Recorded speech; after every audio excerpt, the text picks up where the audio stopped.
Good morning. I'm Peraza Jimenez, United States Navy, and today I would like to talk to y'all about the Navy nuclear engineering program. Now, like with every conversation that I start with y'all, make sure you hold your questions to the very end. And if you have any questions, you can post them here at the end of the comments, and I will be answering them as much as I can at the end of the video. But let's first talk about the Navy Nuclear Engineering Technician Program. Now, what is nuclear power? Well, nuclear power happens whenever you fission or fusion atoms. Now, hopefully, I get to show you here how fusion or fission works. As you might know, an atom is composed of neutrons and protons, and you have a cloud of electrons flying around. Electrons happen 90% of the time, which means that these electrons cloud will be appearing or disappearing in an atom, right? Assuming that this whole thing is an atom. Fusion, which is the first method that we're going to explain today,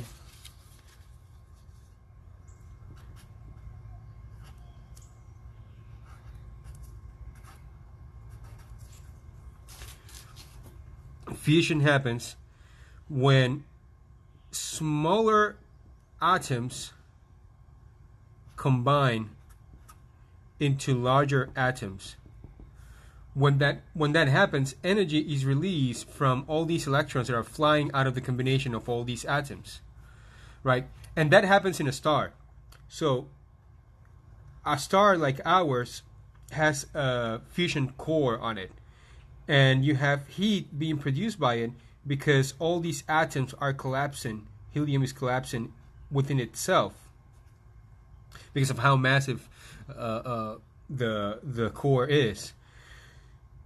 And thus, the fusion reactor known as a star keeps colliding its own self. Another way of having nuclear energy or having the release of electrons is fission.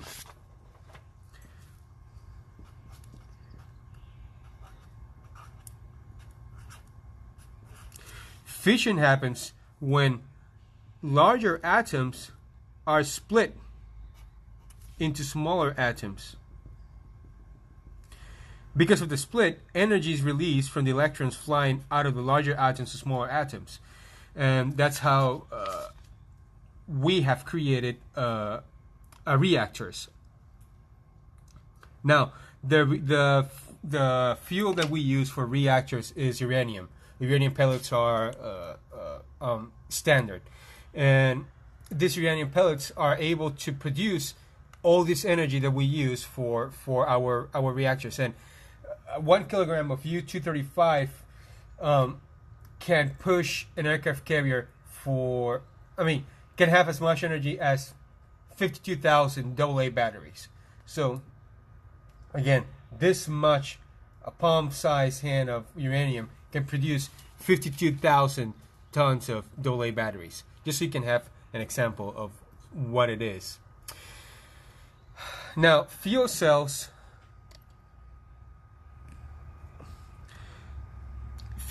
are built in rods because a pellet is like yay big. So you have rods that are put in line so they can work. A nuclear core is constructed as thus. You have the fuel cells,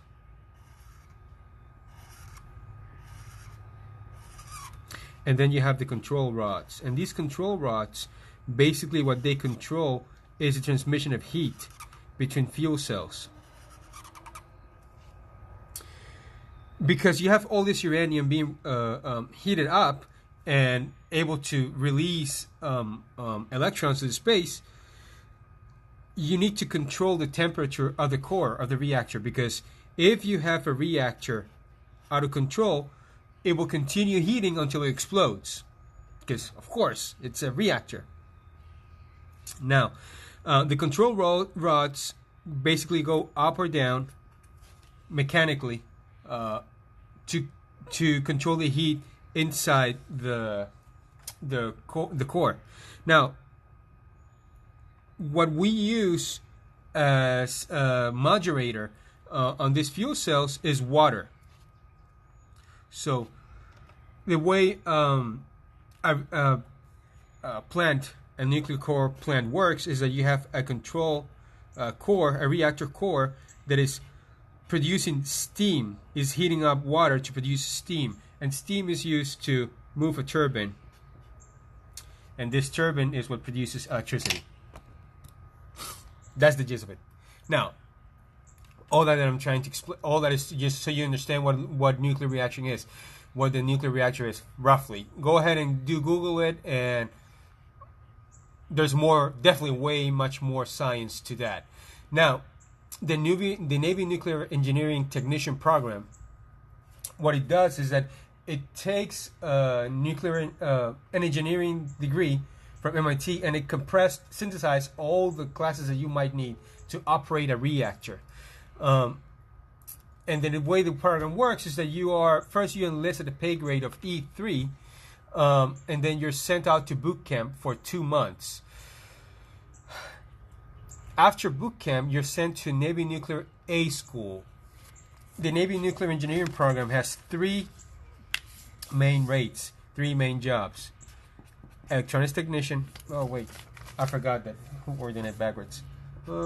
Electronics technician, electrician's mate, and machinist mate. No, I guess easy to do it backwards. So electronics technician, electrician's mate, and machinist mate. Depending on what rate you fall into, it will be how long your A school is. But in any case, after A school, you're automatically promoted to petty officer, so a non-commissioned officer, E4, and then you're sent to nuclear power school in Charleston, South Carolina. Now, nuclear power school is when it really kicks in. It has all your algebra, all your thermodynamics, reactor technology, all those advanced classes. After graduating power school, you're then sent to nuclear prototype school. That's hands-on training on a nuclear reactor.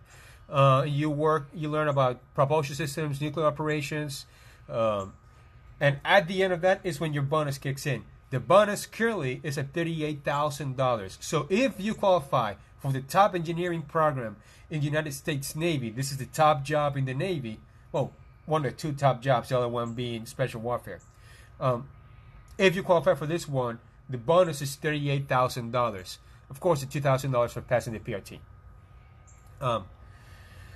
After finishing, you're then advanced to the pay grade of E5. Now, this is the cool thing of it. A Navy nuclear engineering contract is for 6 years active duty, 2 years reserves, right? 2 years reserve. Again, I did it backwards, but at your 4-year mark, you will be offered a reenlistment. Right now, your enlistment bonus is up to $100,000. So, initial enlistment, $38,000. Your normal E4, E5 pay.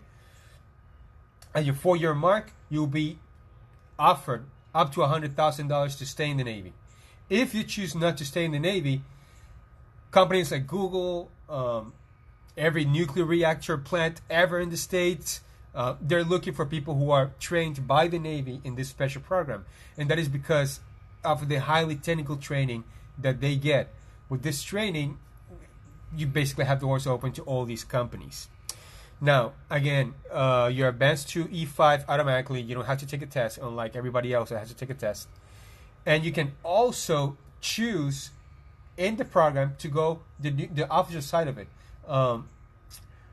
to the OCS program, but that's more for another video. I hope you enjoyed this one.